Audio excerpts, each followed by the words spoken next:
Fala, torcida tricolor, tudo certo?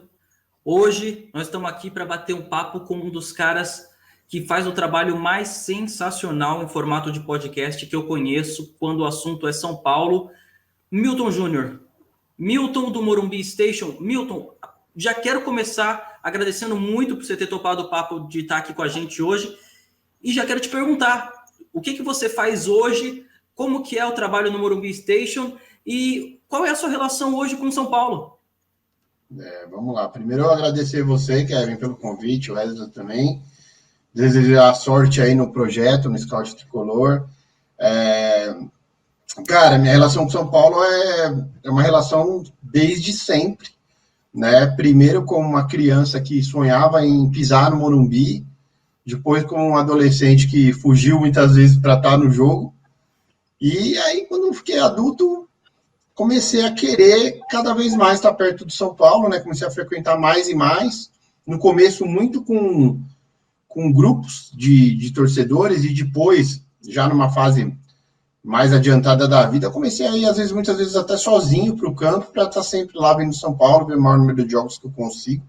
Não sou daqueles que conseguem ver todos, não. Mas eu estou sempre vendo o São Paulo jogar. Por conta dessa paixão toda, há mais ou menos 6 anos, comecei a escrever algumas coisas sobre São Paulo, porque as coisas já não iam bem, né? Como a gente sabe aí pela história. E comecei a colocar algumas coisas no papel. Isso se tornou uma espécie de blog, mas bem pequenininho na época.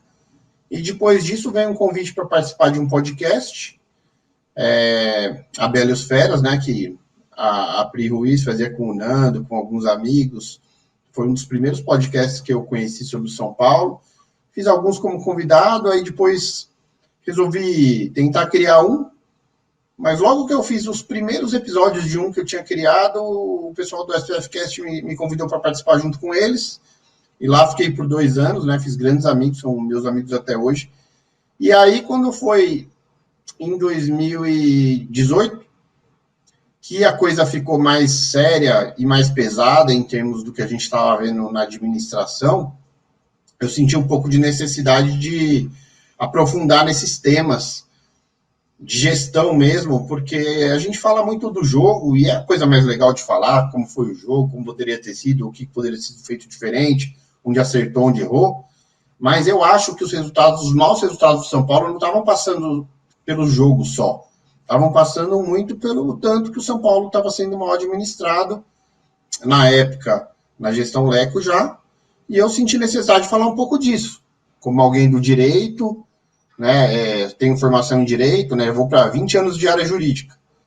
Foram 10 advogando, e agora o resto do tempo já no Poder Judiciário Federal, que eu mudei de lado de balcão, né, como costumam dizer, e quando advoguei, trabalhei com área concorrencial, e aí pude entender como que uma grande organização pode tirar mais proveito do grande volume de interesse das pessoas, que é o que o São Paulo não faz bem, que é aproveitar essa paixão do torcedor para fazer receitas e depois aplicá-las corretamente, né?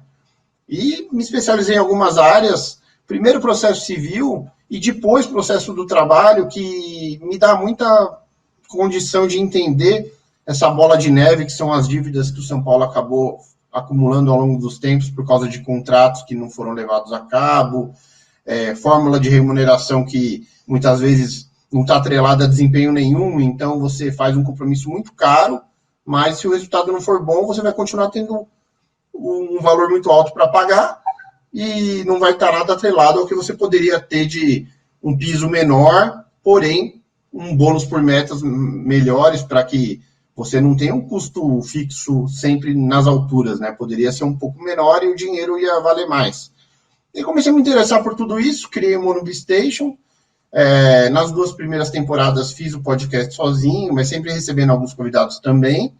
E aí, de um ano para cá, o Lucas Karasek está fazendo podcast comigo, porque, né, agregou muito, trazendo o jeito dele de enxergar e com as crônicas que ele trouxe, um jeito bem romântico de ver o futebol, assim, que eu gosto bastante.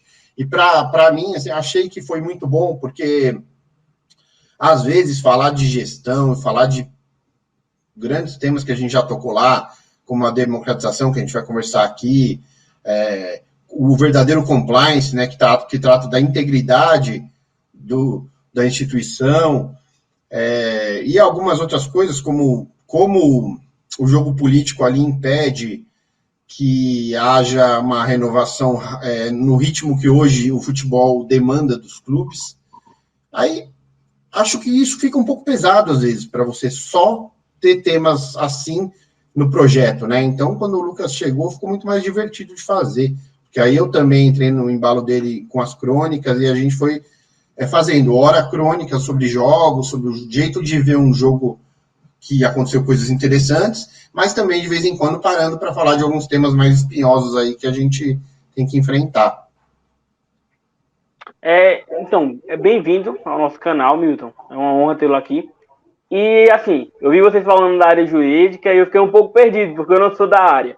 Eu acredito que nosso público também hoje vai querer saber um pouco mais, começando do básico, daquele princípio. Quando a gente subiu o Separa São Paulo no Twitter há uma semana, muita gente confundiu as coisas com clube empresa e separação do social e do futebol. Então a gente queria que você explicasse essa diferençazinha que existe entre clube empresa e separar o social do futebol. Tá, então eu vou começar pelo final, porque eu acho que vai ficar mais fácil. Na verdade, a gente já tinha uma legislação aqui no Brasil, que é popularmente conhecida como a Lei Pelé, mas que, na verdade, é a lei que trata da responsabilidade geral no esporte, que possibilitava que um clube fosse empresa. Tanto que a gente já tinha clube empresa, né? O próprio Red Bull, que antes foi o Audax, ele foi um dos primeiros que se criou e utilizou essa fórmula. Só que por que não é uma coisa que pegou logo de cara? Porque a tributação, ela é extremamente diferente para um clube empresa e para um clube que é uma associação civil sem fins lucrativos, como é hoje o São Paulo, e a maioria dos clubes brasileiros. Em termos de tributação, enquanto o clube empresa paga uma carga tributária, pagava, né? Agora a gente vai entrar na SAF daqui a pouco, mas até então ele arcava com uma carga tributária muito alta, perto da associação civil sem fins lucrativos, que tem várias vantagens tributárias. Aí, por que alguns escolheram já essa opção lá atrás, antes dessa nova lei? Porque entenderam que, com eficiência na administração, você consegue, mesmo utilizando um modelo tributário pior, ser mais eficiente e gerar mais resultado. E, realmente, quando dá certo, acontece mesmo. O problema é quando não dá. Agora, essa nova lei que passou esse ano, o que ela traz de legal é que ela reforçou as vantagens de você utilizar a forma empresarial para o clube. Então, você vai renunciar a benefícios fiscais que você tinha sob a forma de associação, mas você vai ter uma tributação não tão pesada quanto era para o clube empresa que foi concebido antes dessa atualização legislativa, mas você também tem mecanismos de incentivo do investimento no futebol. Então, o clube pode lançar mão de algumas figuras de operações financeiras em que ele se capitaliza com o dinheiro do investidor e, por outro lado, o investidor tem certas garantias que essa nova lei possibilita.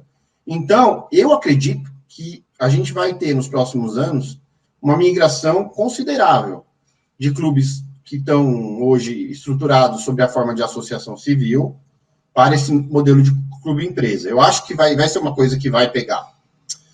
Onde talvez demore mais para pegar? Justamente nos clubes grandes, nos clubes com uma torcida muito grande, que enfrentam muitas resistências e também são clubes bem tradicionais que, para mudar as coisas, às vezes não é tão simples. Você veja que o próprio Flamengo, ele ainda não está estruturado sob forma de empresa, embora conte com uma administração que busca profissionalização. Porque essa é uma outra coisa. Você pode ter uma administração profissionalizada, mesmo sem estar constituído juridicamente como clube-empresa. Então, acredito que a gente vai ver, a começar dos clubes menores, nos que estão em mais dificuldade, como, por exemplo, o Botafogo tem um estudo muito avançado para adotar essa forma. Te cortando rapidinho, o América também anunciou algo do tipo, não foi essa semana? Isso. O América parece que vai ter um aporte de um grupo americano muito grande.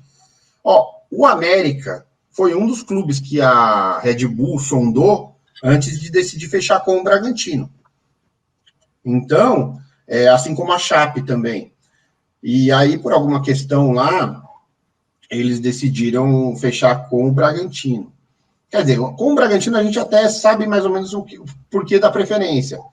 Além da divisão do Bragantino, que foi algo interessante para eles, o Bragantino não tinha um quadro de sócios do clube muito grande. Então, convencer esse pequeno grupo de pessoas a topar o negócio foi mais fácil do que quando você vai, por exemplo, a um clube como o São Paulo, que um conselho deliberativo tem 260 pessoas. E um clube tem 5.000, que também tem direito de buscar a justiça, se achar que alguma coisa ali fugiu do comum. O Bragantino não, ele era uma estrutura com pouquíssimos sócios. Não foi difícil para a empresa sentar nas reuniões com o pessoal e explicar as vantagens da proposta e acabar conseguindo fechar. Então, por isso que eu acho que os clubes que são menores, em termos de estrutura, tendem a ver a empresa antes. O que pode ser muito bom. Se o clube virar empresa e de fato tiver uma administração norteada por todos os aspectos que comercialmente são trabalhados nas grandes corporações, com certeza vai ter um ganho de eficiência muito bom.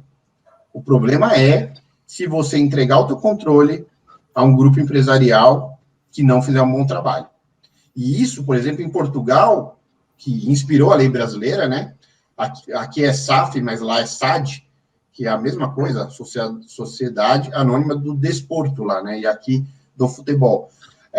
Lá, alguns clubes tiveram problema. Foram entregues na mão de grupos que passaram por cima da tradição do clube, da identificação do torcedor, e tomaram decisões que, no final, estão sendo ruins para alguns clubes e está até motivando a reação de algumas torcidas, sempre de clubes menores. A gente ainda não viu um grande desastre nesses maiores. Até porque os maiores, geralmente, contam com algo mais utilizando o modelo alemão, né, que no modelo alemão você dá 50% do controle acionário, quer dizer, você fica com 50% do controle acionário mais uma ação e entrega os 49% menos uma ação na mão do grupo empresarial. Então, quando o grupo empresarial faz a gestão do dia a dia, o clube não vai ficar lá com a sua parte social atormentando com as decisões. Mas quando tem uma grande decisão, há uma assembleia e o clube continua com uma representação forte para opinar. Então, é um modelo muito bom, esse modelo alemão. Mas aqui no Brasil, por exemplo, a gente já vê um Cuiabá, que hoje ele está sendo administrado como um clube empresa, mas de uma forma diferente. Lá, você ainda tem um dono, que é quem dá as cartas. Isso pode ser vantagem por algum lado, mas pode ter inúmeras desvantagens. Porque se um gestor se desvia do que é bom, ele pode causar um grande problema para o clube. A gente bem sabe disso. Então, incluir assim, o Cuiabá com certeza não tem uma grande torcida combativa que vai tornar a vida desse gestor um inferno. Então, você tem vantagens e desvantagens e modelos diferentes. Né? Você tem um modelo de controle total, totalmente fechado, e você tem esse modelo misto, que eu acho que é o melhor modelo, do modelo alemão, com 50% das ações mais uma ação, ainda permanecendo em poder do clube, e também com algumas cláusulas que garantem que absurdos não aconteçam. Por exemplo, você pode estabelecer que uniforme não se mexe, símbolo não se mexe, coisas que te garantem não ter perda de identidade por decisões do grupo empresarial que vai tocar o dia a dia. Então, assim, essa nova lei é muito boa. Ela traz mecanismos de capitalização dos clubes.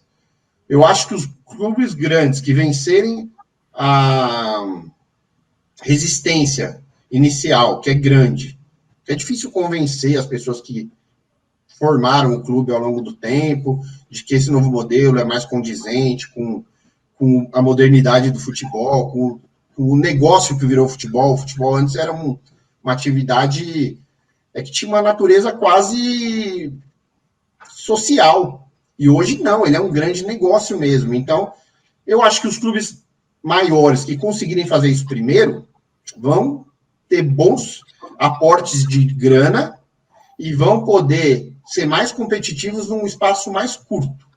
Agora, eu temo um pouquinho essa questão do clube empresa, a questão de quem é que vai ter esse controle acionário na parte empresarial. Porque na parte empresarial, quem tem voz é acionista, não é torcedor. Isso a gente tem que ter bem claro, se a gente for defender clube empresa. Então, duas coisas. Primeiro, modelo misto para garantir que o clube continue sendo majoritariamente o dono do negócio. Segundo, entender onde cada um vai ter oportunidade de exigir seus direitos. Os acionistas vão brigar com o grupo empresarial pelos seus direitos nesse negócio que vai ser o clube. E o torcedor, aonde que ele vai brigar? Ele vai continuar brigando junto ao seu clube. Né? Por isso que aí, quando vocês levantam Separa São Paulo, é importante a gente entender que, como o Christian mesmo esteve numa live com vocês na semana passada, com você, né, Kevin? E ele comenta lá, e no meu último episódio do podcast ele comentou também, menos importante do que separação de social com futebol é você garantir que o processo passe a ter mais representatividade dentro do que cabe ao clube. Hoje a gente tem um sistema no São Paulo que é fechado. Sócios elegem conselheiros que elegem o presidente, e o presidente nomeia quem ele quiser ali para auxiliar na gestão, vamos dizer assim. Esse processo é onde a gente precisa garantir que haja, primeiro, uma separação, no mínimo, administrativa de recursos. Então, você começa a não misturar mais recursos do clube social com recursos que vêm do futebol. Porque as coisas têm que andar por suas pernas. E, de uma outra parte, você democratiza o acesso às decisões, trazendo o sócio-torcedor para participar desse processo político do clube. Isso eu acho que deve ser a grande bandeira, na verdade. O Separa São Paulo, na verdade, eu vejo da forma que ele é menos um movimento de separação e mais um movimento de integração do torcedor que hoje está totalmente alheio do processo político do clube para dentro do processo. Então, você não quer tirar o direito de conselheiros votarem? Pode até ser, mas você tem que garantir que na eleição o seu sócio-torcedor tenha peso suficiente para que a eleição não seja decidida unicamente por quem está dentro dos muros. Também tem que ter a participação de quem está fora. Porque, no final das contas, quem está fora é que traz o valor que o clube tem. Né? Se o clube faz um bom negócio lá com direito de TV, é porque tem 20 milhões de caras querendo parar tudo e ver um jogo na quarta-feira. Se o clube traz uma Adidas, é porque ela sabe que tem um potencial consumidor muito grande da torcida desse clube. Então, não tem como mais, no momento que a gente vive, a gente ter o sócio-torcedor, no mínimo, hein? A gente pensa em sócio-torcedor porque também tem que ter algum mecanismo de você entender quem é essa pessoa que está querendo participar do teu processo interno. Mas a gente tem que ter o direito do voto torcedor, do sócio-torcedor. E aí, eu acho que, assim, separação seria num limite. Se esses caras não entenderem que eles precisam abrir para o torcedor a participação na vida política do clube de futebol, aí só vai acontecer com uma ruptura total, que seria a separação, né? Mas eu acho que é possível integrar os objetivos. Você primeiro separa administrativamente o que é uma coisa e o que é outra, né, para garantir que não haja conflito de dinheiro que entra por um patrocínio e vai parar numa piscina, por exemplo. Né? E aí, de outra parte, você garante a participação do seu sócio-torcedor para que ele, cumprido o requisito de tempo mínimo, tal, também, para que não haja deturpação dessa coisa, e um mês antes de uma eleição tem uma enxurrada de novos sócios, você estabelece um tempo mínimo, com que você teria, primeiro, uma receita recorrente, né? Todo mês o cara lá pagando sócio torcedor, porque ele não quer deixar de pagar, porque quando chegar o momento de decidir a vida do clube, ele quer ser um cara que estava em dia e para poder exercer o direito dele de voto. E aí, de outro lado, você ganha receita. É uma coisa óbvia. Eu estava pensando mais ou menos nisso, só para dar um exemplo para vocês. Hoje o São Paulo tem aquele plano, dentre os planos de sócio-torcedor que ele criou, tem aquele mais caro, que é de R$159, se eu não estou enganado. Esse plano, em tese, quem vai se interessar por esse plano? Quem quer estar em todos os jogos do Morumbi. Tanto que ele dá uma vantagem, você paga 30 centavos no ingresso, porque você se compromete todo mês a pagar 160. Bom, hoje quantas pessoas a gente tem nessa categoria de torcedor? A gente não sabe, porque esse número não está aberto, mas a gente sabe que a gente tem hoje 28 mil sócios. Então, só que são 28 mil sócios completamente ignorados quando você tem que tomar uma decisão dentro do clube, né? Agora, se você dá o direito, por exemplo, para quem está nessa categoria, num universo de 18 milhões de São Paulinos, se a gente tiver 10, 20 mil pessoas nessa categoria de sócio, você já vai, com 10 mil pessoas, você vai estar falando de uma receita todo mês de 1.600.000. E aí, no final do ano, isso dá um volume que você não pode ignorar, porque vira quase um patrocínio master. Então, abrir o processo para o torcedor participar não é só para garantir uma representatividade melhor, é também para o clube ter uma ligação mais forte e receitas que se repetem do torcedor. Porque o torcedor também vai chegar uma hora que ele vai falar, pô, mas só ir no jogo e ver o que a gente está vendo em termos administrativos, isso não representa o meu desejo de torcedor, né? E eu acho que, no fundo, é uma questão de representatividade mesmo. Porque quando a gente vê, por exemplo, uma gestão como foi a passada, e o grupo interno não toma nenhuma providência para estancar a sangria, porque comprometeria o grupo que elegeu o cara.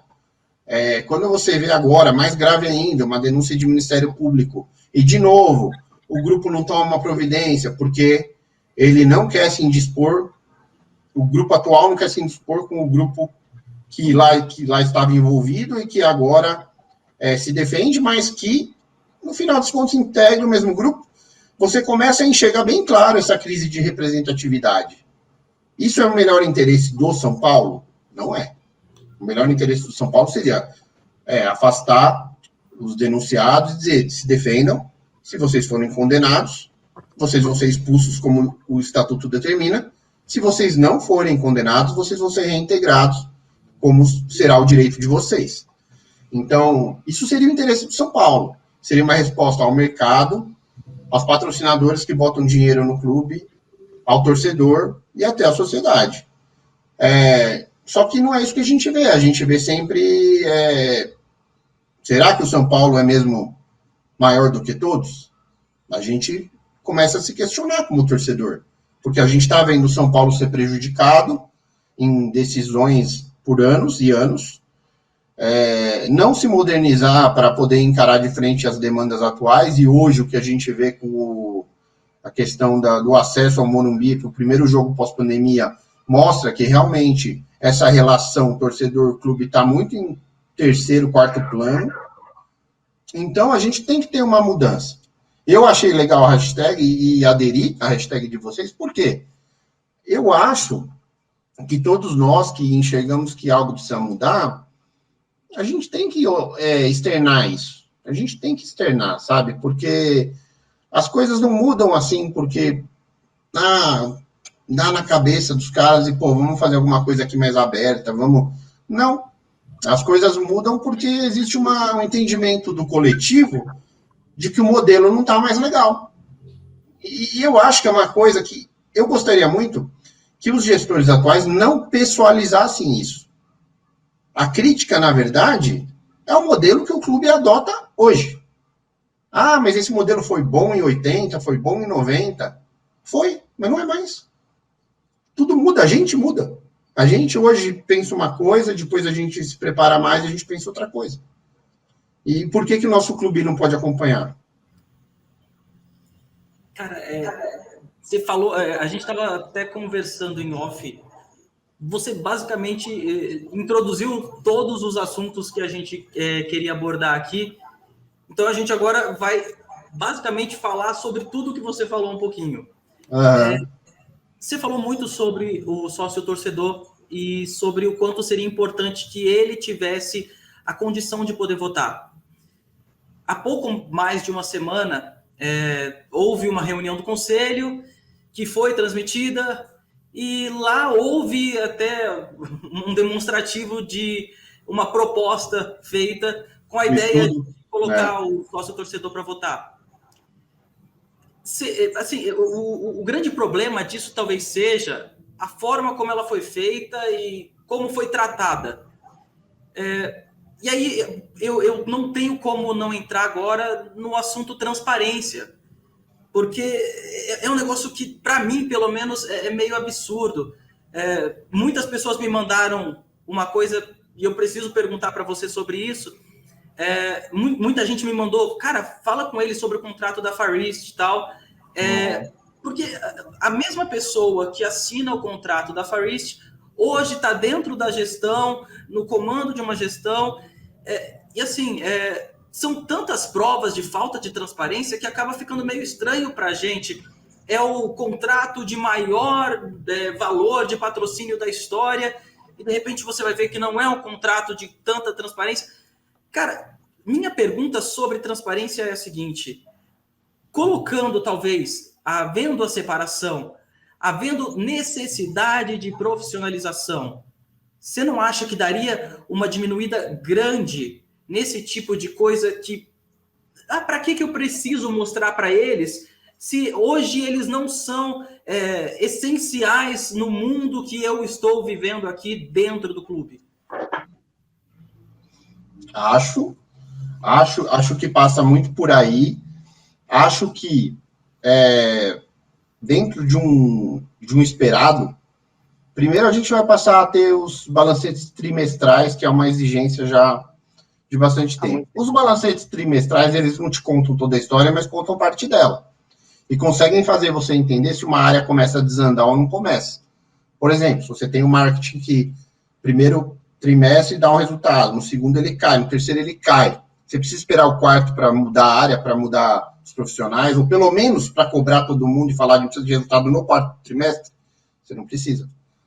Agora, se você esperar um ano inteiro fechar, para publicar o teu balanço depois da aprovação das contas e tal, você não corrigiu o processo durante o processo, e você, mais do que prejuízo, você vai ter perda de potencial de ganho. E enquanto isso você está nesse ponto, o teu adversário está fazendo o que deve ser feito e está ganhando vantagem competitiva sobre você dia a dia. É por isso que aí você vê o São Paulo entrar para jogar um jogo decisivo de Libertadores na Bacia das Almas para colocar 11 bons em campo, e o adversário tem 17, 18 grandes jogadores que o técnico pode escolher quem ele quer. Então, todo esse processo, ele resulta onde? Na hora do jogo, um time vai ter mais jogadores bons à disposição. Qual vai ser? Vai ser quem está trabalhando melhor o seu bastidor. Quem trabalha melhor fora do dia do jogo é quem vai ter mais chance de ganhar o jogo. Então, eu acho que isso tem muito a ver. Eu acho que a transparência, hoje, ela é utilizada pelo São Paulo muito como ferramenta de comunicação. Então, eles falam em transparência, mas a gente não quer transparência para decisões que não são as grandes decisões, a gente quer transparência nas grandes decisões. Já quando a gestão era antiga, uma coisa que no podcast eu falei várias vezes, a gente precisava que os contratos que o São Paulo tinha até então fossem todos auditados. Ah, mas tem problema no contrato? Não sei, vamos descobrir. Vamos descobrir se a gente está pagando para algum fornecedor mais do que acima da média do mercado. Vamos descobrir se isso tem alguma justificativa. Às vezes tem. O cara está oferecendo alguma coisa a mais lá e ok. Mas às vezes não. Então, você entender onde você está gastando o seu dinheiro, mesmo com as coisas do dia a dia e mesmo com as coisas fora do futebol. Por exemplo, operação do Morumbi. Você tem lá uma empresa de conservação, de limpeza, de segurança. Tudo isso custa muito. São Paulo está tendo o melhor serviço pelo valor pago? Poderia estar pagando menos e tendo um serviço melhor? Se sim, ele vai ganhar o quê? Vantagem competitiva de ter mais grana em caixa para dedicar ao core do negócio, que é o futebol. Então, só que tudo isso lá, isso até me frustra um pouco, que todo esse papo que a gente fala, só querendo que as coisas sejam melhores para o clube, soa para eles como uma crítica pessoal de, pô, vocês estão procurando alguma coisa errada para nos atacar. E não é. A gente quer ver o clube mais transparente, a gente quer um conselho de administração que seja mais atuante e não simplesmente que avalize o que a gestão executiva faz. Porque o que aconteceu na gestão passada foi que, por exemplo, quando eu levantei a questão da gestão temerária, nós estávamos em 2019. 2019 foi o grande ano de gestão temerária no São Paulo. Porque o exercício de 2019, ele, quando foi publicado o resultado de 19 em 2020, ali foi configurado de que o São Paulo infringiu o que a lei define como gestão temerária. Porque caiu em uns requisitos econômicos que a lei traz. O que o Conselho de Administração, ali em 2020, tendo em vista o que aconteceu em 2019, comparável a 2018, teria que ter feito? Ou dado um ultimato, ou aberto uma investigação, para que os atos de gestão, pelo menos dali para frente, fossem mais íntegros, mais responsáveis com o patrimônio do São Paulo. O que eles fizeram? Nada. Eles ficaram aprovando tudo, e no final das contas, as contas todas, de todos os anos da administração Leco, foram aprovadas sem ressalvas. A falta de ressalva é um outro problema, porque sem a ressalva, porque assim, uma coisa, o pessoal confunde a aprovação de conta com a conta tá certa. Você não aprova a conta porque 2 mais 2 são 4 e está lá que é 4. Você aprova porque, além de 2 mais 2 serem 4, todos os procedimentos e toda a legislação que rege o teu negócio foi observada. E o que cabia, pelo menos, já que não houve um estancamento da sangria em 2020, quando já se sabia que a gestão era temerária, e não houve porque tinha eleição para a vida e ninguém quis mexer nisso, ou seja, o interesse do São Paulo mais uma vez ficou em segundo plano, você tinha que, entendendo aquele panorama todo, ter tomado providências para que a coisa não degringolasse. Porque qual é o efeito prático disso? O efeito prático é que, quando agora o Casares assume, ele assumiu um clube cheio de problemas sérios, de dívida, de contratos mal feitos. Mas, se o Conselho de Administração tivesse sido atuante e barrado o processo lá atrás, talvez ele começasse a gestão dele com um panorama melhor, talvez com 1 ano de vantagem em termos de arrumar a casa. Então, não é nada assim para pessoalizar contra um, contra outro. Eu quero mais que a gestão atual acerte em tudo. Entendeu? Eu fiquei sócio do clube esse ano. Me associei porque, assim, eu gosto muito de jogar futebol e falei, eu quero praticar futebol no clube. Não tenho pretensões nenhumas, assim, em relação a essa coisa política, porque por ter me aprofundado nesses últimos anos, eu comecei a achar isso meio aborrecido, sabe? A gente vai ficando desgastado, parece que o que a gente está falando não toca neles como algo assim, poxa vida, será que esses caras estão falando alguma bobagem? Será que a gente não deve olhar isso e realmente passar a praticar algumas coisas aqui? E comecei a ver que a gente, às vezes, fica só apontando e não tem um efeito prático, né? Então, até na live, quando eles comentam com você sobre, mas lá dentro eles não ligam tanto para a hashtag, eu acho que é uma percepção real mesmo, acho que é por aí mesmo, mas é uma coisa que uma hora vai ter que mudar. Uma hora tem que mudar. Porque não é a questão de qual é a hashtag. É a questão do fundamento por trás da hashtag. Né? Por que ela surgiu? O que ela deseja? E eu acho que é uma discussão que a torcida do São Paulo tem que abraçar. Tem que abraçar. E não tem que abraçar só porque a gente não está bem no Brasileiro e está eliminado das Copas. que aí também é o que cabe a nós. A gente não pode ficar endeusando num momento de um viés de alta, como eu logo ali depois do Paulista, e a gente também não pode demonizar só pelo viés de baixo. Então a gente tem que estar preocupado com esses temas, porque a gente está preocupado com o futuro do clube. Com o clube continuar sendo um grande competidor no Brasil, protagonista. Porque o São Paulo não é time para ser mero coadjuvante como vem sendo. Não é. E assim, há um ano atrás, eu fiz um levantamento que em 5 anos o São Paulo tinha arrecadado 1 bilhão e 900 mil reais, não, 1 bilhão e 900 milhões de reais, e tinha gasto 2 bilhões e 200. Aí tem 2 coisas que me chamam muito a atenção. Primeiro, olha o tamanho do São Paulo, olha a capacidade do São Paulo, que mesmo na época estando sendo mal gerido, fez de receita em 5 anos 1 bilhão e 900 milhões de reais. Então, demonstra o gigantismo, demonstra a sua capacidade, seu potencial de marca, demonstra que você pode aspirar a coisas sempre muito grandes, porque se a gente for olhar no mercado corporativo, poucas são as empresas que têm um resultado desse em 5 anos de atividade. Agora, tem um lado ruim. Como que a gente conseguiu, tendo tanto recurso para trabalhar direito, gastar 2 bilhões e 200 no mesmo período? Algo de muito errado tinha ali. Por isso que a auditoria era tão importante, mesmo que fosse preventiva. E aí eu não estou falando da auditoria do balanço, que é para dizer se a conta está certa. Eu estou falando de auditoria que pega contrato por contrato, examina se ele ainda está com o escopo sendo respeitado, como é que está a saúde financeira desse contrato. Por quê? Porque tudo isso você previne problemas, né? Ou você corrige rumos.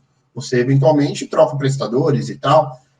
Então, eu acho que tudo isso passa por muita coisa que vocês têm falado, como transparência, como representatividade do torcedor, precisando que ele tenha direito ao voto, com essa necessidade de separar administrativamente futebol do restante do clube, porque a gente não pode ter as coisas do futebol como uma recompensa para as pessoas do clube, né? E eu acho que é isso que está acontecendo hoje. Já acontecia na gestão passada, não é nem novidade, já acontecia antigamente, até com o JJ já acontecia. Mas, assim, hoje a gente tem um presidente legitimamente eleito, pela regra do jogo. Ele está eleito, ele tem que estar lá. Agora, ele não podia ter abaixo dele pessoas do social, por melhores que sejam. Porque o futebol é uma atividade hoje muito profissionalizada. E aí você depende, para ser competitivo, de todo mundo num nível muito alto, de entendimento, de experiência no futebol. Então você não pode, por exemplo, ter um Rui e um Muricy abaixo de um Belmonte.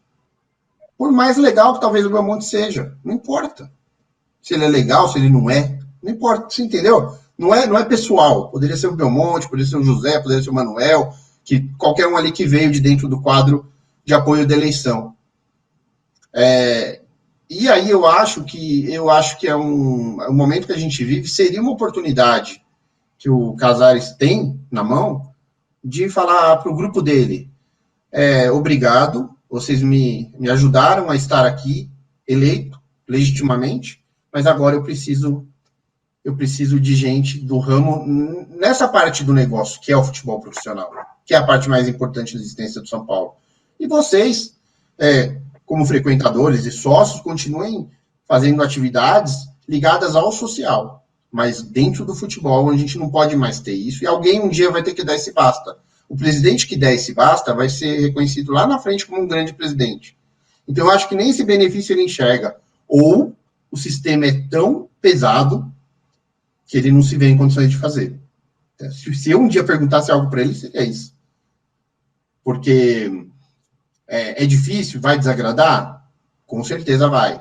A gente vê que as pessoas têm um ego de estar ali numa posição de conversar com os jornalistas, acabam sendo alguém, entendeu? Mas eu acho que, mesmo na melhor das intenções,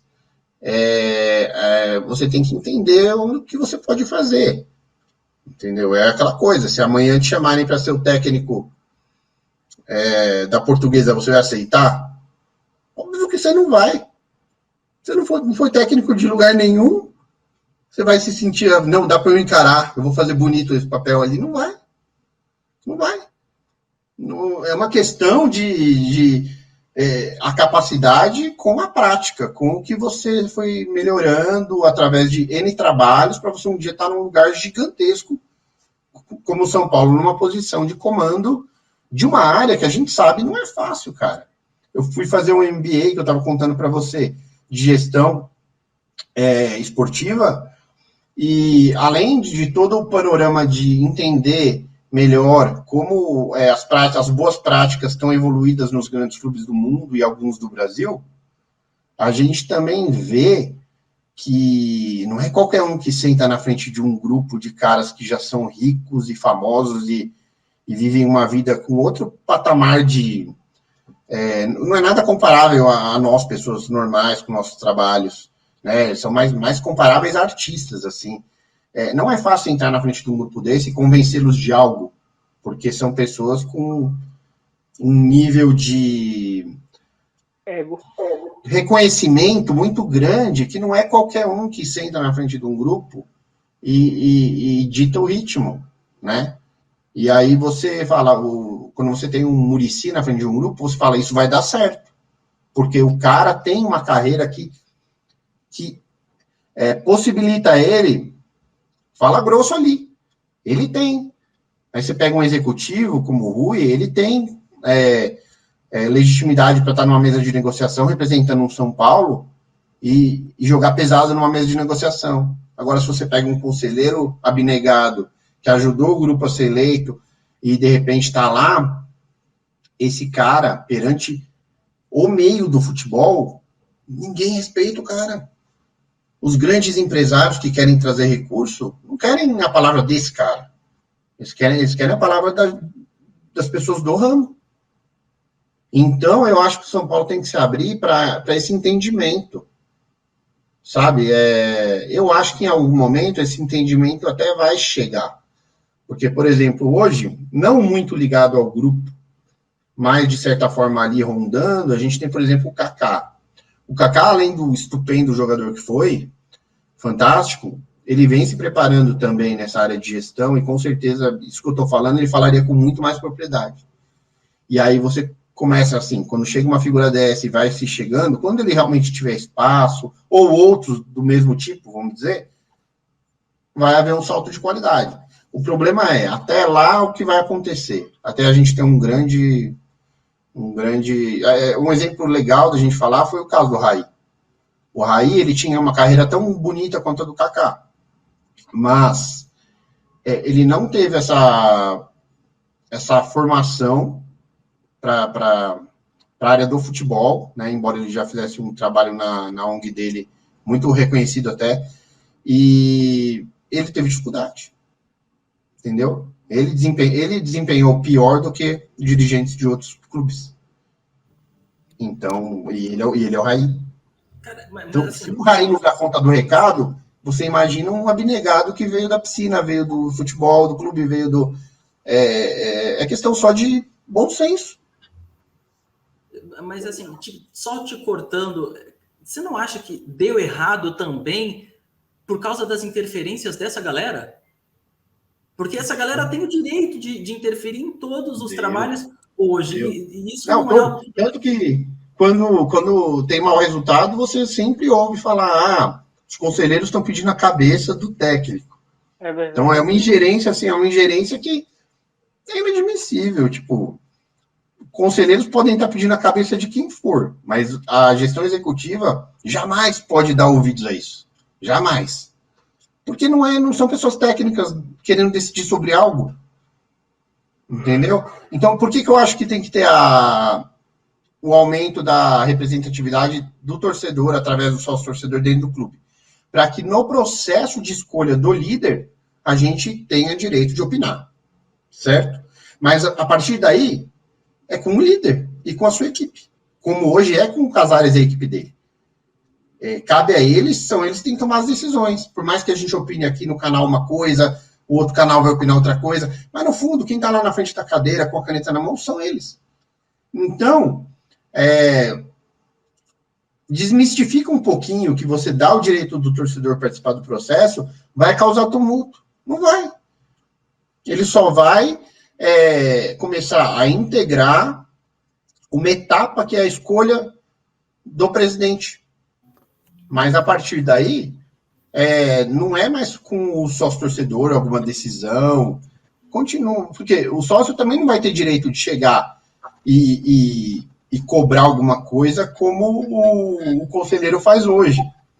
Mas cara, tem como, por exemplo, isso é o que eles mais falam. Ah, mas não vai ter como eu dizer se é um palmeirense ou corintiano que está votando. Você consegue encontrar algum mecanismo para que se consiga evitar esse tipo de argumento deles? Primeiro, eu acho que esse argumento já é falido pelo nosso histórico recente de conselho deliberativo, né? Quando você concorre ao conselho, você tem que ter sua candidatura assinada lá por alguns outros conselheiros, que, dentre outras coisas, declaram que você é um São Paulino. E assim, aí você pergunta, essa declaração funciona? Pelo que a gente ouve, não funciona. Não funciona. Dentro do clube social, é normal que você tenha um palmeirense e um corintiano? Super normal. Se o cara é vizinho lá e o clube que ele quer levar o filho dele para bater uma bolinha e falar assim, mas é o São Paulo? Tudo bem. É lógico, ele não vai entrar de camisa, ele não vai ficar berrando vendo um jogo. Ele também isso aí é costume social você saber, né, conviver em grupo, né? Você não vai na casa do teu adversário e fica pirraciando. Mas assim, as pessoas vão jogar uma bola, tudo bem. Aí chega na época, eleição para o conselho. Quem vota no conselho? Os sócios. Os sócios votam nos conselheiros que vão ser eleitos. Então você tem lá gente que não é São Paulina já votando em alguém para ocupar alguma coisa. Não é diferente com o sócio-torcedor? Não é. Agora eu te pergunto, o que é mais provável? Um vizinho corintiano ser sócio do São Paulo para usar a piscina, para jogar uma bolinha, para de vez em quando ir no restaurante? Ou um corintiano pagar todo mês o sócio-torcedor em dia para na eleição querer pirraciar? É óbvio. Ninguém vai fazer isso, cara. Isso é uma coisa que, assim, seria uma bizarrice. Descobrir que um cara pagou o sócio-torcedor do clube adversário só para, na época da eleição, dar um voto.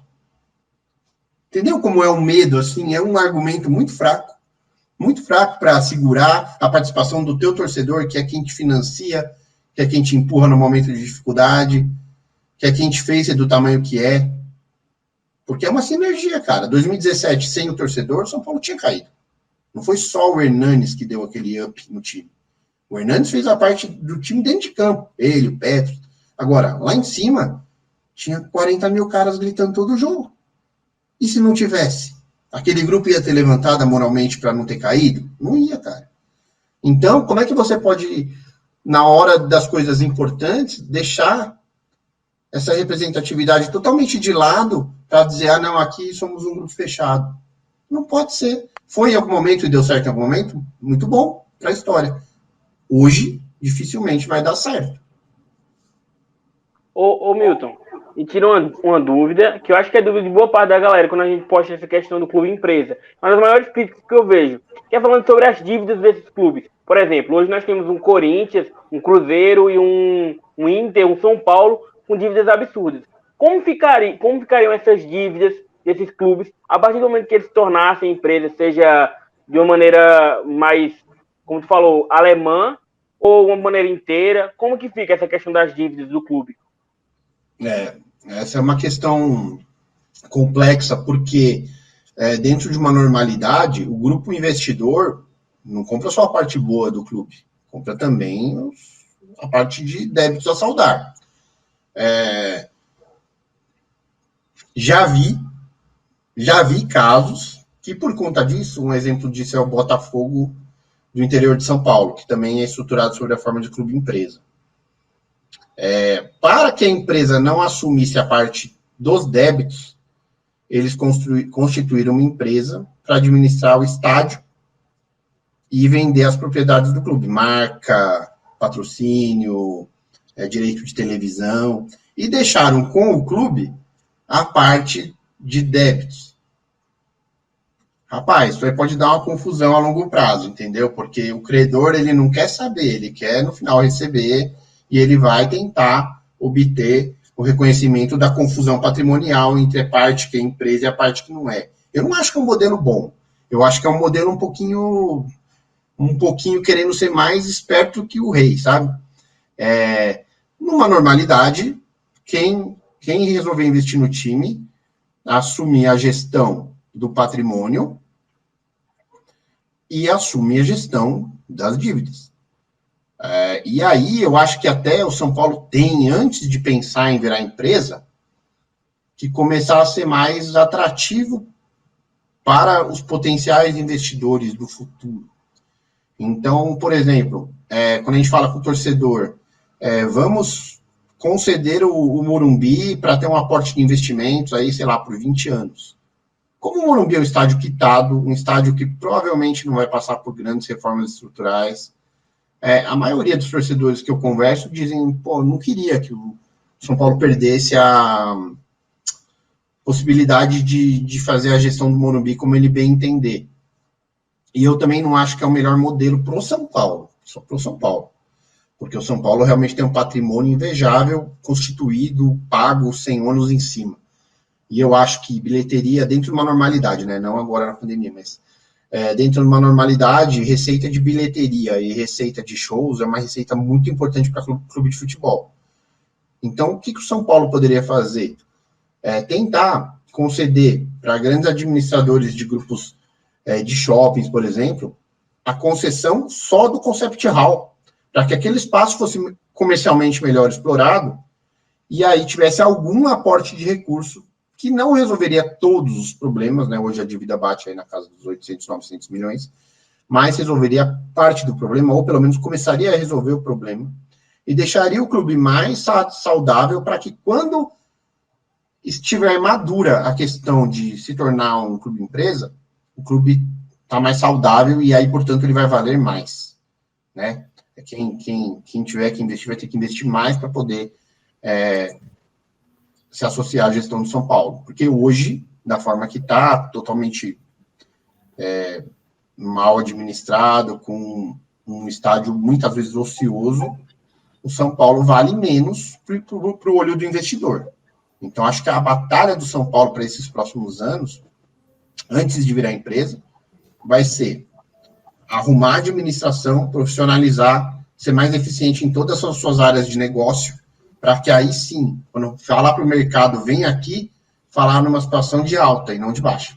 Senão vai receber menos investimento e vai ter que suportar rivais, às vezes, tendo aportes de recursos bem maiores, né? Hoje a gente, de certa forma, já vê isso acontecer, mesmo sem ser empresa, no Flamengo.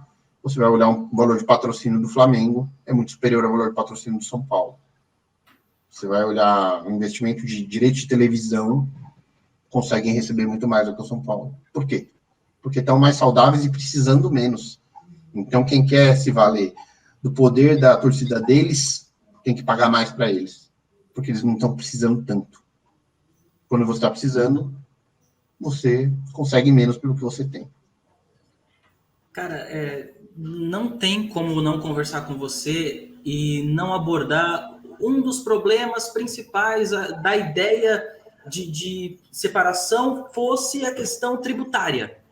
Uhum. E eu já tive um pensamento contrário quanto à questão tributária na época, porque eu vejo que talvez, na forma que está, a gente está sendo colocado por pessoas não tão profissionais, que elas, mesmo sem o ônus tributário, eles conseguem equiparar a situação. E aí, talvez, sendo gerido por profissionais, você conseguisse, de qualquer forma, equiparar o ônus tributário. Só que hoje a gente tem a SAF aí. Eu queria que você batesse um papo com a gente sobre ela e sobre o que ela trouxe de revolucionário para essa história toda. Eu acho assim, o que a SAF trouxe de bom em relação à época que eu publiquei aquela tríade, é que Na época, a parte tributária era pior do que agora com a SAF, e agora você tem um benefício fiscal garantido aí por, se eu não me engano, de cabeça, 10 anos. Eu acho bom, mas não acho ideal, podia ter sido mais. Porque pensa no investidor que vem de fora botar muito dinheiro em alguma coisa. Ele gostaria de ter certeza de um modelo tributário novo por mais de 10 anos. Né? 10 anos no universo do investidor, de um grande grupo econômico, é pouco para você fazer um planejamento. Então você fala, tá, eu vou investir agora, por 10 anos eu vou ter menos imposto, mas quando esses 10 anos passarem, o que vai acontecer com o ordenamento jurídico tributário dessa modalidade de negócio? Não pode ser uma incógnita para o cara, entendeu? Ele precisa ter um horizonte assim bem definido, mas melhorou, óbvio. Melhorou.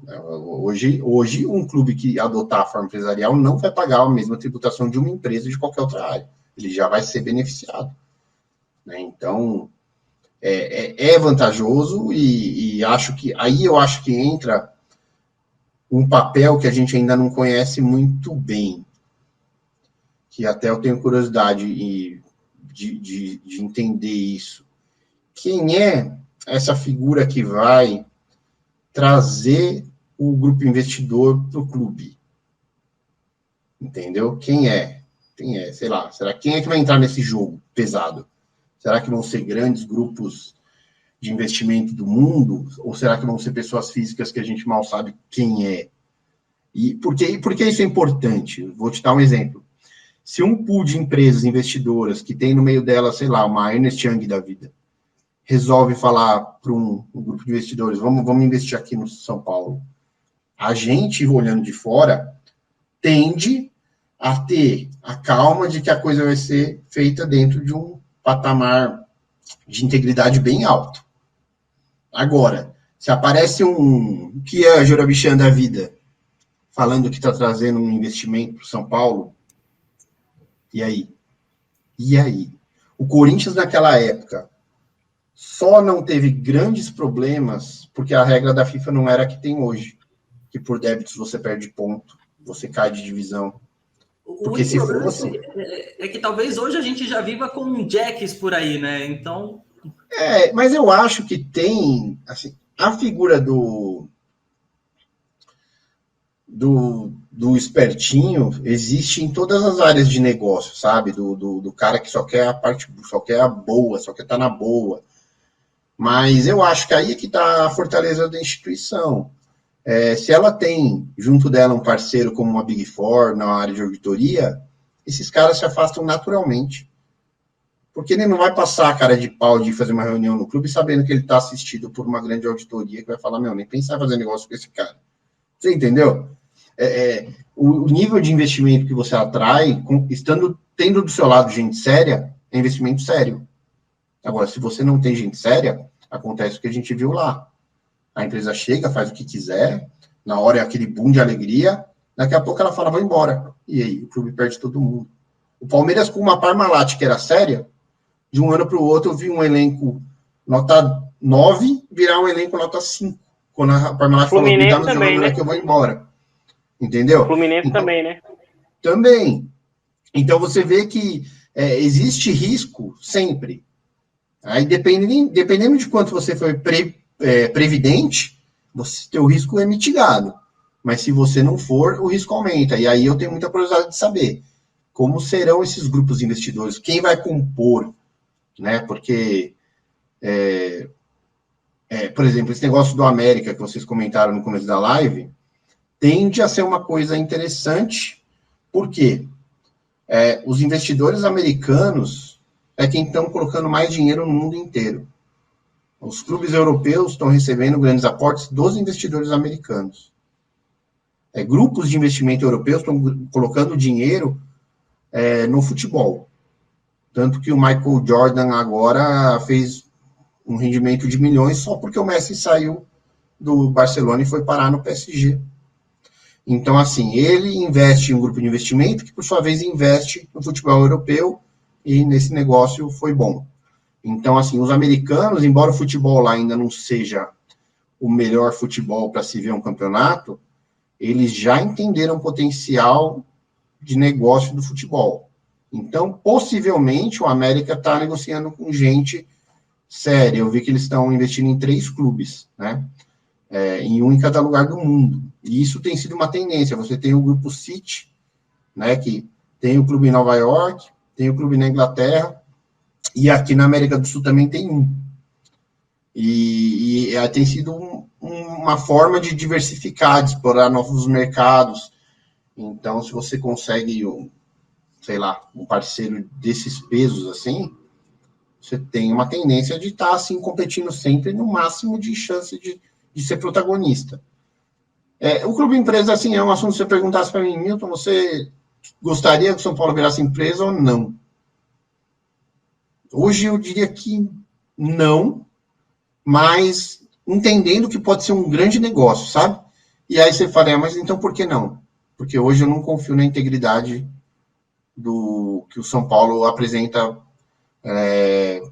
para nós torcedores, a gente teria medo de, tipo, como que esse negócio vai ser transparente, esse negócio vai ser bom, então dá um certo medo, mas num momento de mais saúde no geral, administrativa, financeira, eu acho que esse não vai virar um sim, entendeu? Porque aí você vai ter, se você estiver enxergando confiabilidade, você vai falar um sim, se do outro lado o investidor for sério também. Eu acho um tema bem difícil. Queria muito colocar para debate, porque você citou o papo que eu tive com o Christian e com o restante do pessoal. E, cara, uma coisa que foi tocada lá foi profissionalismo.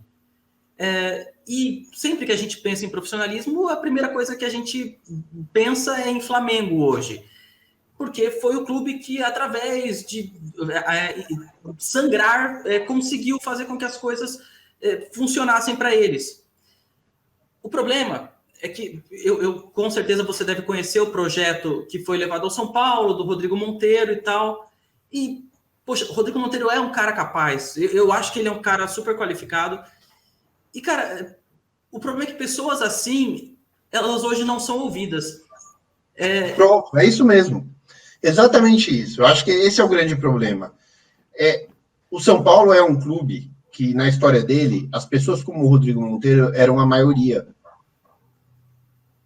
Hoje a gente não sabe se são a maioria. E a gente tem a impressão que não são. Então, é isso. Essas boas mentes, elas precisam ter abertura para serem ouvidas, entendeu? O gestor continua tendo o papel de ser quem decide. Não é que alguém vai decidir algo pelo presidente do clube, não. Mas ele tem que ouvir as pessoas, tem que se cercar de boas pessoas. Porque, assim, uma coisa que eu sempre falo lá no podcast se um presidente faz um grande trabalho, ele vai ser lembrado como um grande presidente. E provavelmente, quando isso acontece, ele se cercou de boas pessoas, assim, de pessoas capazes pra caramba. Em compensação, o inverso também é verdadeiro. Às vezes o trabalho de todo um grupo foi ruim, e quem vai ser lembrado como um mau presidente é o presidente.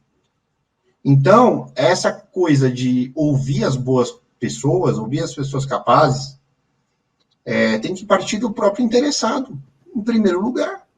Que, assim, no futuro, tudo o que ele se dedicar agora vai ser julgado pelo resultado que ele conseguir produzir. E para ele conseguir produzir um bom resultado, ele precisa estar bem assessorado.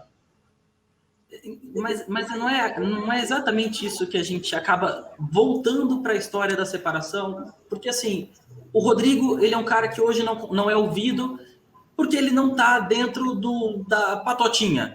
E aí você tem 260 caras em que talvez... Poxa, eu adoro dar o exemplo do Natel. O Natel, ele não é o exemplo de pessoas super... o exemplo de profissional que eu quero para mim. E é esse cara que ele tem voz ouvida lá dentro. E talvez esse cara tenha a voz ouvida porque há 40, 50 anos atrás, um parente dele fez algo sensacional. E aí as coisas permaneceram exatamente dentro daquelas mesmas famílias. Quando você fala, olha, vamos separar, você automaticamente está dizendo, eu não estou mais dando poder para as famílias ou para aquele pedacinho de São Paulo, e você coloca e fala, você não está nem sequer falando que você vai estar dando força por 20 milhões. Você está falando, você vai dar força para alguém profissional. E aí, essa pessoa profissional, independente de qualquer coisa, ela vai visar lucro, sim, mas ela vai visar sempre querer que a empresa dela seja aquela que esteja mais no alto. Talvez não seja até uma solução para evitar com que as pessoas não tão capacitadas permaneçam lá dentro. E aí, até a gente pode perguntar para você sobre cabide de emprego. O Dani Campos, do Resenha, falou para mim uma coisa que eu achei sensacional. Ele falou, cara, hoje, lá ninguém está lá para ajudar o São Paulo. Lá eles querem usar o São Paulo como forma de crescer na vida. E talvez a separação ela não faria com que quem fosse colocado em cargos importantes fossem pessoas profissionais e não aqueles que estão em busca de cabide de emprego? Então, eu acredito que sim, mas aí, no caso, de novo falando do Christian, o que ele fala da separação administrativa, eu acho que isso resolveria a equação. Você determinar que não interessa a nomenclatura de cargo, você não pode ter conselheiros atuando no futebol profissional, seria fundamental, por melhor que seja o conselheiro. Se ele fosse um cara muito, muito, muito bom, muito, muito preparado para determinada área, ele teria que ser licenciado do conselho para assumir um cargo na gestão executiva. Né? Em tese, já era para ser assim, mas não é assim que está acontecendo. E isso é muito ruim, né? Você vê que uma vaga, um posto importante no organograma que poderia estar sendo ocupado por um profissional de área, está sendo ocupado por alguém que veio de dentro dos quadros e não exatamente com uma bagagem grande no assunto. Então, isso é um grande problema. Eu também acho que a separação administrativa ela é uma coisa fundamental, até para que não haja essa aspiração de quem quiser ser conselheiro. Eu não quero ser conselheiro de São Paulo para ter cargos no São Paulo. Entendeu? Não faz sentido. Quem olhar para o sistema já tem que enxergar que esse não é um caminho.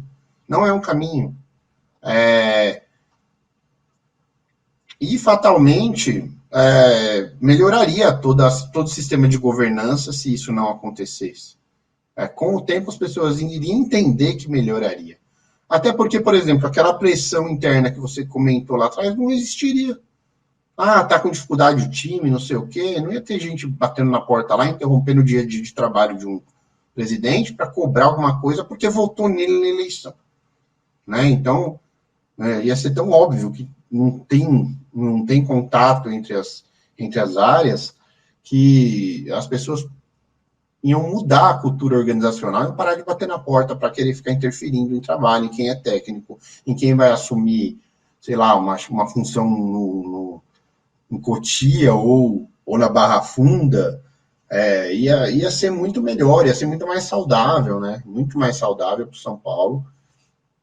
Que o São Paulo mesmo, por consciência, por autodeterminação, separasse muito bem essas coisas. Aí sim eu acho que você vai começar a ter profissionalização dentro do clube. Você vai começar a enxergar claramente, falar, o grupo que elegeu, ele foi importante até o dia da posse. Né? Campanha e posse. E aí depois ele não tem nada a ver com o assunto é profissional e dificilmente a gente teria algumas coisas que são um pouco... O São Paulo passa um pouco de vergonha por causa disso, sabe? Ô, Milton, te cortando, mas só para não sair do assunto que eu estava falando. Tu também não acha que isso é um problema estrutural? Não é só, por exemplo, óbvio que não só o São Paulo, não só o Cruzeiro, não só o Corinthians, e etc. Mas um problema que está além da diretoria, além da gerência de futebol, mas também, por exemplo, na mídia esportiva. Você raramente vê trazer alguém para falar sobre esse assunto, para tocar na tecla, para mostrar por que é melhor, por que tem pontos bons, por que tem pontos ruins também, mas é algo bem estrutural. Tu concorda com isso? Concordo muito. Eu acho que é totalmente estrutural. Assim, a instituição, ela se permite alguns tipos de relação que fogem do bom senso, do objetivo, sabe? De ser um clube de ponta e tá sempre performando lá em cima para sempre faturar mais e torcida crescer e gerar mais dinheiro com tudo. Aí você começa a ver algumas coisas. Primeiro que esse é um tema que eu acho que nesse momento a gente está tendo um interesse grande um pouco pelo momento do time. Mas a imprensa já andou em algum momento tentando tratar disso e não gostou dos resultados e por isso não leva mais o assunto para os grandes podcasts, para os grandes portais, para a televisão, então nem pensar, sabe? Você vê falar disso em época de eleição do clube. Mas, por exemplo, hoje me interesso muito mais pelo trabalho que faz o Rodrigo Capello, apontando aí as questões da saúde administrativa dos clubes, do que porque faz qualquer setorista que recebe uma nota no celular aqui, publica na rede social dele. O assessor de imprensa manda a nota, ele publica. Ele nem checa, tem uns que nem checam. Aí nessas é que vem quando falam bobeira, mancham a reputação de alguém, dando uma notícia que não checou com a parte, só porque a administração atual não gosta da pessoa. E isso é muito ruim. É muito ruim. E aí tem um pouco também da cultura do futebol brasileiro. Quando acabou aquela coisa do jornalista estar lá no dia a dia, cobrindo o clube, ele tinha o faro mais apurado. Então, quando ele sacava que existia algum ruim no grupo, por exemplo, algum problema, fatalmente ele tinha ali alguém mais próximo que acabava contando o que está acontecendo. E hoje, eles estão assim, bem afastados também, né, da verdade dos clubes. Porque o clube mostra para a imprensa o que ele quer mostrar. Normalmente, né? De vez em quando escapa do controle deles, como foi com essa questão do MP aí, que o jornalista apurou e levou a verdade para a matéria. Mas hoje em dia é muito assim, os clubes, e acho que todos, viu? Eu acho que isso não é uma coisa da mídia cobre São Paulo, não. Todos os clubes, eles têm lá a sua direção de comunicação, que acaba pautando os veículos jornalísticos, né? E antigamente era o contrário, né? O veículo jornalístico criava pauta sobre os clubes, né? E eu acho que hoje quando a gente fala de alguns assuntos chatos, que nem a questão dos problemas jurídicos e tal, a gente acaba, de certa forma, fazendo um pouco isso, de trazer alguns assuntos para uma discussão que não se quer ter. Só para contextualizar, até porque eu acho que é importante as pessoas terem um direcionamento. Eu preciso entender, não sei se isso vai ser colocar você numa saia justa, mas eu preciso entender por que eles fogem tanto da ideia. É por causa das atuais regalias ou porque, sei lá, você acha que eles realmente acham que é uma ideia ruim? E se hoje, esse debate que a gente está tentando fomentar, você acha que ele é mais necessário ser iniciado na torcida ou conseguir fomentar ele lá dentro? Cara, isso é uma realidade que me levou a pensar se eu estava fazendo tudo o que eu podia, porque nos últimos 2 anos, e que eu falei de muitos temas, e podcast é pouco ouvido se você for comparar com os canais do YouTube, entendeu? Me levou a pensar assim, eu estou fazendo tudo que eu posso. Aí eu cheguei à conclusão que eu não estou, porque fazia os episódios sobre alguns temas, conversava com os amigos que eu tenho que eram sócios, mas eu mesmo não tinha direito de nada, porque o sócio torcedor ainda não tem direito. E aí eu falei, bom, final do ano aí, como eu estou querendo jogar uma bola tal, vou me associar, porque pelo menos lá em 2023, quando tiver uma eleição, eu posso escolher a pessoa que eu acho que é menos ruim, ou melhor, né? Porque, infelizmente, a gente tem que fomentar mesmo. Eu acho que a gente tem que fomentar. Os canais que fazem isso, muitas vezes são mal compreendidos até pelo torcedor, que fica meio de saco cheio do assunto, né? Porque se o time estiver ganhando, o cara tá feliz, mas assim, não tá olhando que tá ganhando hoje, mas vai ganhar o campeonato. Entendeu? A questão é essa. O São Paulo estava ali na primeira fase da Libertadores. A gente, beleza, vai classificar. Mas todo todo mundo que olhava com um pouquinho mais de critério sabia que não era time para ser o campeão dessa Libertadores. Vamos torcer, vamos jogo a jogo, não sei o que, e pai de coisa. Só que aí chega no dia da eliminação, o que acontece é o seguinte: o cara que não estava ligando para nada, geralmente ele tá 1000 vezes mais puto do que quem já estava sacando que por alguns problemas a gente não ia chegar longe. Então eu acho que até para o torcedor, para ser mais saudável ver futebol, o torcedor tem que se interessar sim por como o clube dele é administrado, se o clube dele é transparente na hora de divulgar os seus resultados financeiros. Por quê? Porque a chance dele ser mais feliz no dia do jogo é muito maior. Então, eu acho que tem que ser uma luta nossa, sim. Eu acho que imprensa, às vezes a gente se decepciona um pouquinho, mas também a gente vê coisas interessantes, assim, às vezes matérias que a gente nem imaginaria, né? Porque, assim, para publicar alguma coisa também, o jornalista, às vezes, precisa ali de mais elementos, né, do que só uma opinião. A gente, nos canais, consegue opinar disso, daquilo e tal.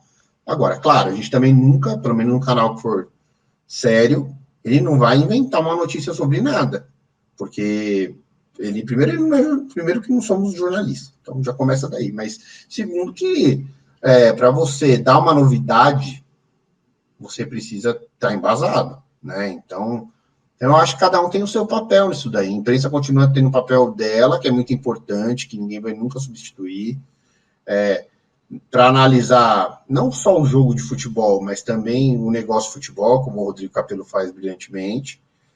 E a gente tem nosso papel de, quanto mais esclarecidos a gente for, a gente ser um pouquinho mais contundente em algumas opiniões que ajudem a mudar o estado de coisas. Até que não seja preciso mais. Até que existe uma maturidade tão grande de corporação, de funcionamento da instituição, que a gente vai falar, não, mas quem somos nós para discutir o que os gestores estão decidindo? Mas eu acho que a gente está bem longe disso. Mas se você olhar para o passado, em algum momento a gente já viveu isso. Quando a gente olhava para os antigos cardeais do São Paulo, nunca era com uma visão assim, eu ali no lugar do cara tomaria uma decisão diferente. Não. Seria, nossa, caramba, os caras tomaram uma bela decisão. E eu acho que é isso que a gente tem que buscar de volta.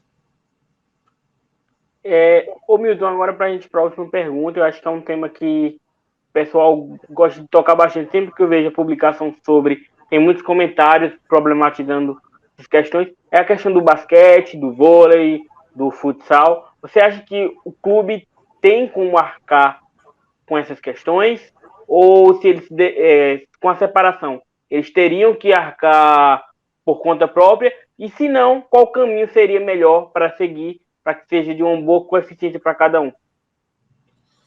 Eu acho bem interessante isso que você colocou, porque se você olhar historicamente nessa década, o clube social ele só passou a ser deficitário quando incluiu essas modalidades em nível de profissionalização, né? Então, assim, nada contra as modalidades, nada contra o clube querer ter um time de basquete profissional, um time de vôlei profissional, mas definitivamente se só pode se dar o direito de ter se for um projeto que se financia. E aí, para isso, você tem algumas ferramentas. Tem lei de incentivo fiscal, que você pode buscar recursos. Tem patrocínios, que as empresas que investem em esporte, através da própria lei, podem reaver o que investiu em menos impostos a pagar. Enfim, tem uma série de coisas. Agora, você não pode jamais, na minha opinião, destinar o recurso que entra pelo futebol profissional com base no foco, que é o coração da instituição, para você começar a financiar essas modalidades só porque você quer estar na NBB, só porque você quer estar disputando a liga de vôlei, por exemplo, com mais força. Só pode acontecer se você tiver certeza que o processo para de pé. Porque senão você vai começar a ter que emprestar recurso de um lado para o outro, e é aí que degringola. Então, por isso que quando se fala lá na separação administrativa, é justamente para evitar que isso possa acontecer de uma forma mais forte, assim, porque remanejar recursos de uma área que é a razão de existir do clube.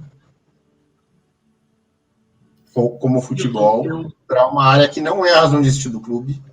É uma decisão séria que pode impactar o futuro do clube. E aí a gente tem uma discussão mais difícil. O futebol feminino entra nessa definição ou não? Entra, entendeu? Ele entra na categoria dos esportes que o social está tentando fomentar ou ele entra na categoria do futebol profissional? Eu entendo que pelo nível de organização e por ser uma modalidade análoga, o custo do futebol feminino poderia estar dentro do custo do futebol profissional de São Paulo.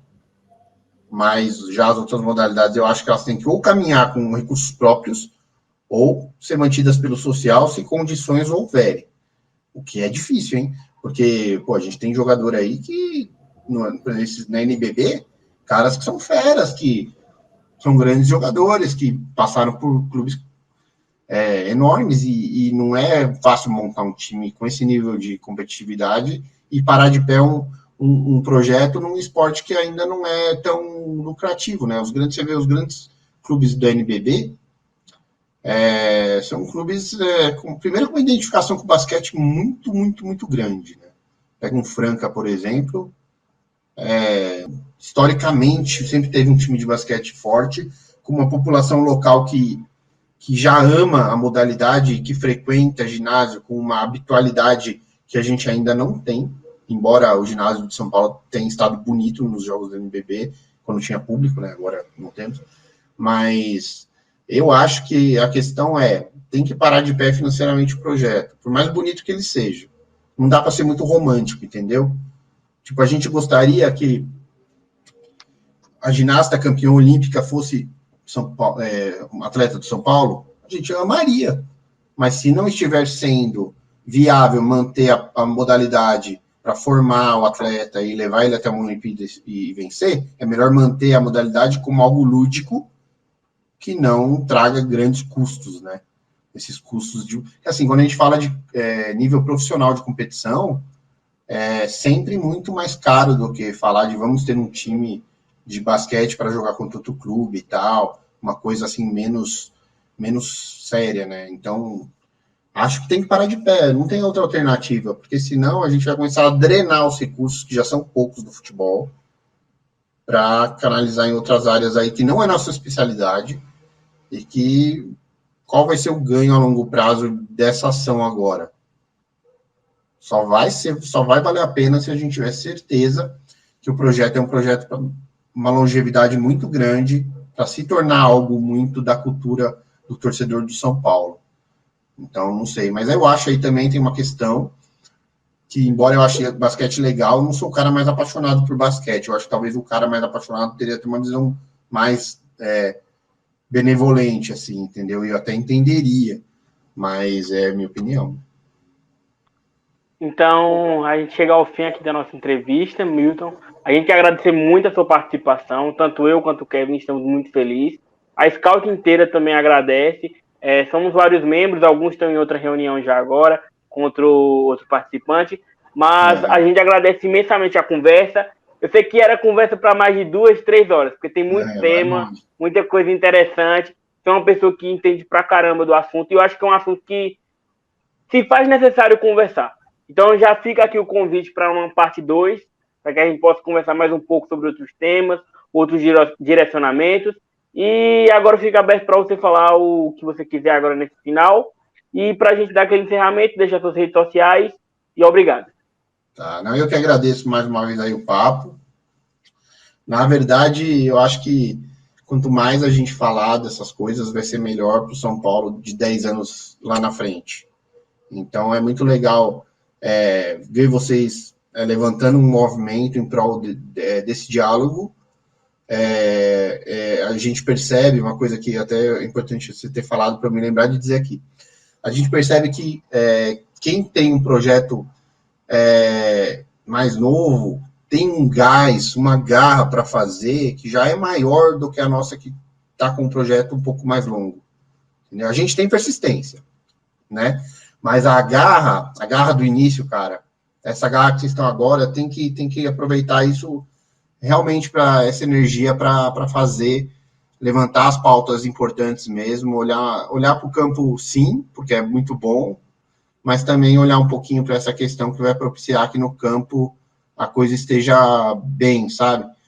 E a maioria dos canais não liga muito para essas coisas, sabe? A maioria, vocês vão ver, não são muitos que ligam para isso, pelo menos por enquanto. Tomara que isso mude aí com todo esse movimento que ganhou uma proporção gigantesca, né?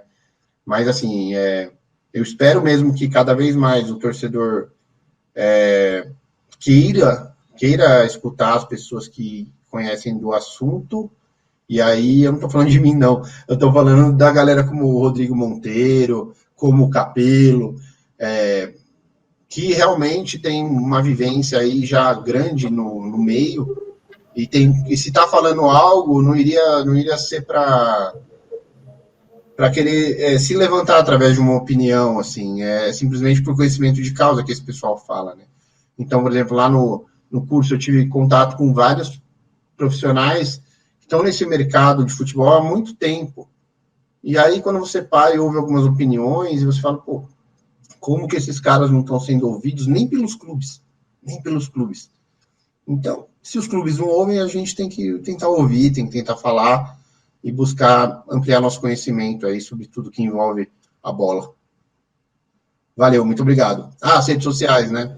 É Morumbi Station no Twitter, no Instagram, e o podcast no Spotify, Morumbi Station também. Sigam lá, valeu. Ouçam o Morumbi Station, que é um negócio fora de série. O trabalho feito lá, eu falo para vocês não têm nenhum outro lugar. O trabalho que o Milton faz é sensacional. Aproveitem que é algo único. Aproveitem que a gente tem pessoas como o Milton fazendo coisas tão diferentes e tão legais. Milton, muito obrigado pela sua presença. Eu que agradeço. De verdade mesmo, a gente queria ter batido um papo muito maior. Eu estava aqui com umas 20 perguntas, eu falei para o Esdras, só que o tempo foi corrido. De novo, tá aqui convidadaço para vir aqui de novo e continuar batendo esse papo com a gente. Valeu, Kevin. Muito obrigado a vocês. Muito obrigado a quem chegou até aqui com a gente. Valeu, gente. Valeu todo mundo. Vamos, São Paulo. Vamos, São Paulo. Valeu.